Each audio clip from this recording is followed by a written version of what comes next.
जय श्री गणेश। हर हर महादेव आप सभी को। भक्तों, श्रावण मास में स्नेहा भक्ति चैनल में सुनाने जा रही हूँ भगवान भोलेनाथ शिव जी व पार्वती माँ का एक किस्सा। भगवान महादेव के मोची रूप की कहानी है। महादेव भोले शंकर ने एक बार मोची का रूप क्यों बनाया, वह इसका प्रयोजन क्या था। आइए कहानी शुरू करते हैं।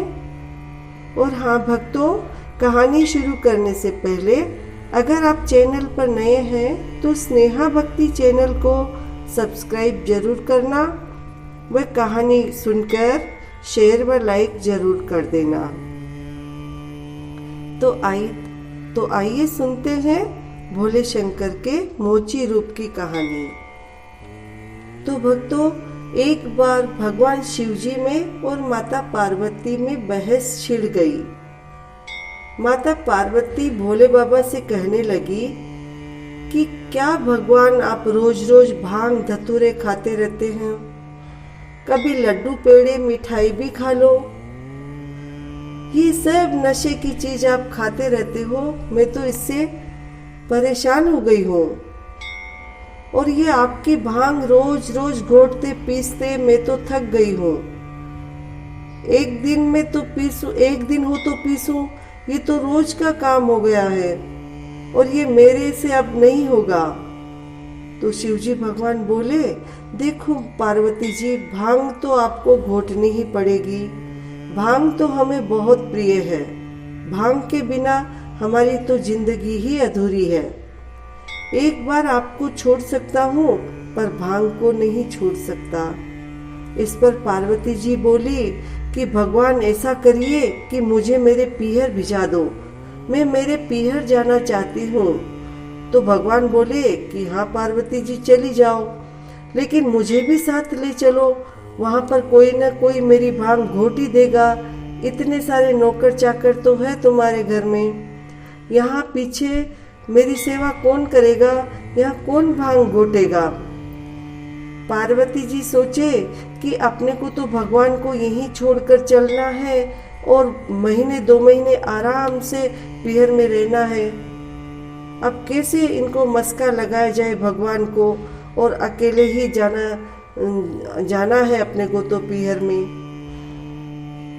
पार्वती जी अकेले जाना चाहते हैं और भगवान शंकर को कहते हैं कि भगवान आप मुझे जाने दो, मना मत करो, आप यहीं रहो, आप साथ रहोगे तो मैं पीहर में अच्छे से नहीं रह पाऊंगी। आप मुझे जाने की आज्ञा दे दीजिए, जिससे माँ से मिल सकूं और अपने मन की बातें कर सकूं। भोलेनाथ ने कहा कि ठीक है पार्वती जी, ज़्यादा दिन मत रहना और जल्दी आप आ जाना। पार्वती जी पीहर चली जाती है। 8-15 दिन हो गए। इधर भगवान भोलेनाथ ने सोचा कि पार्वती जी की परीक्षा लेते हैं और उनसे एक मजाक करते हैं। भगवान शिव ने एक सुंदर मोची का रूप बनाया और सुंदर हीरे पन्ने से जड़ी मोचड़ियां लेकर पहुंच गए पार्वती जी के पीहर में। जहाँ पर पार्वती जी की दास दासियां कुएं पर पानी भरने आती थी, वही कुएं के पास भोलेनाथ ने भी मोचड़ियों को लेकर अपना डेरा जमा लिया। थोड़ी देर हुई, पार्वती जी की दासियां पानी भरने आई और वहाँ इतने सुंदर मोची को व उसकी मोचड़ियों को देखते ही रह गई। बहुत देर एकटक देखने के बाद अपने आप को संभाल कर मोची से पूछा कि ये मोचड़िया का भाव क्या है मोची, ये मोचड़िया कितने की है। तो मोची ने कहा कि मेरी मोचड़ियों की कीमत 1.25 लाख रुपए है, हीरे पन्ने से जड़ी है ये मोचड़िया। बेचारी दासियां तो भाव सुनकर ही कुछ आगे नहीं बोल सकी। सोच रही थी इतनी महंगी मोचड़िया तो अपन सपने में भी नहीं खरीद सकते, लेकिन हाँ, अपने जो पार्वती बाईसा अभी ससुराल से आए हैं ना, वो ये मोचड़ियाँ जरूर खरीद सकती है। उनके पिताजी तो राजा है, उनको एक बार कहने से ही ये मोचड़ियाँ दिला देंगे। इतना सोच दासियां जल्दी जल्दी महल में आई और पार्वती जी को उस मोची के बारे में बताया कि भाई साहब इतना तो सुंदर मोची है और उससे भी अधिक सुंदर वह मोचड़ियां लेकर बैठा है, लेकिन उनकी कीमत ही इतनी ज्यादा है कि साधारण औरत तो उसे खरीद ही नहीं सकती।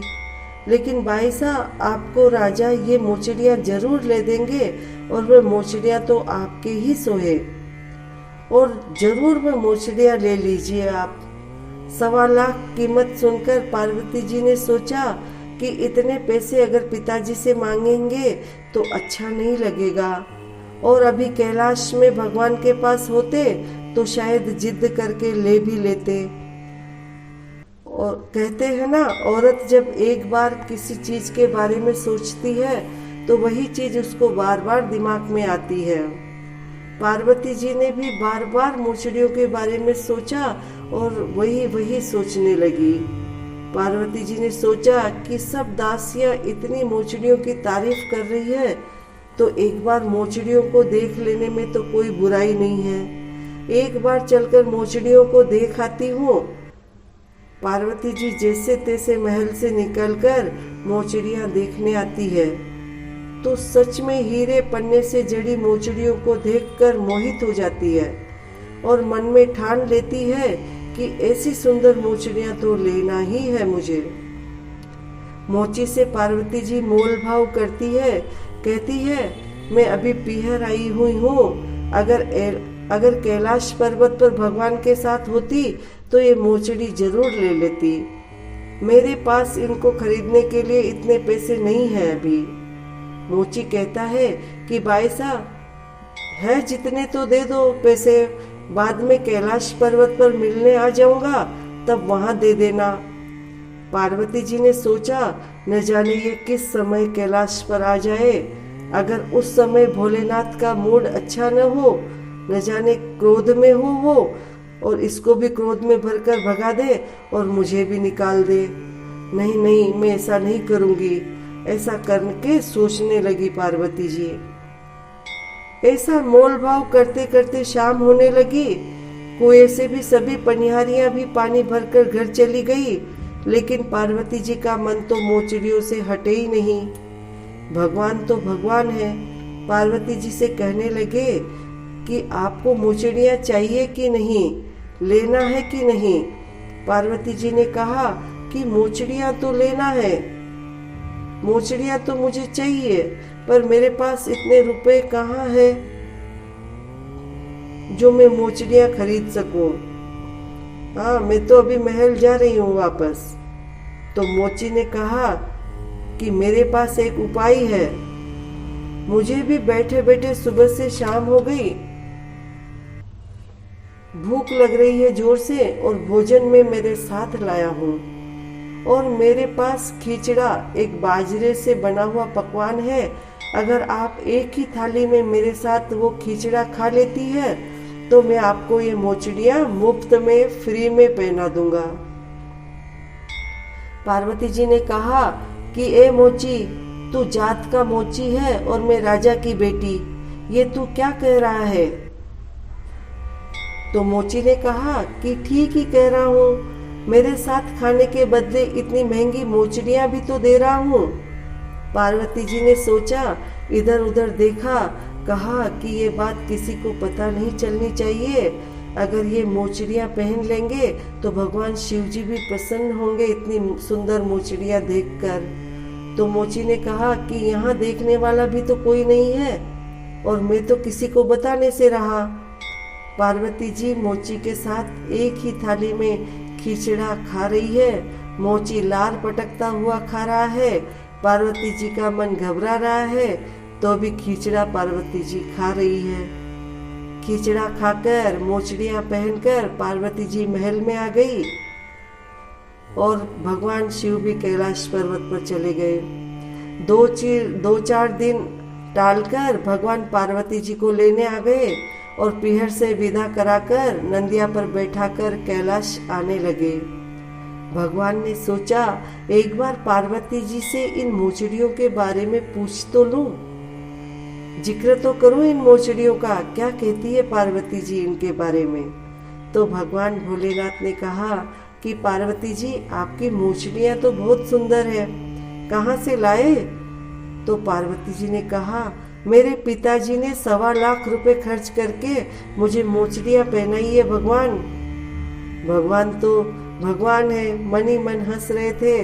थोड़ी दूर गए कि फिर भगवान ने मोचड़ियों का जिक्र किया, कहा कि आपकी मोचड़ियां तो बहुत सुंदर है पार्वती जी, लेकिन आप इनको खोल दो।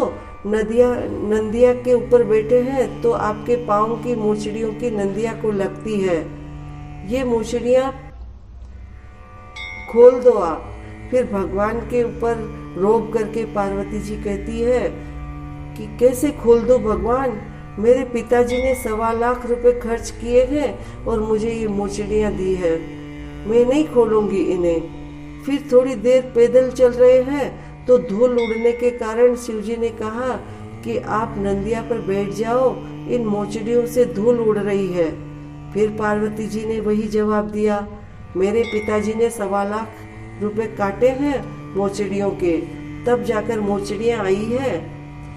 भगवान शिव पार्वती जी को बोले कि पार्वती जी, मत इतराओ मोचड़ियां पहनकर, फिर किसी मोची की थाली में खिचड़ा खा लेना और फ्री में मोचड़ियां पहन लेना।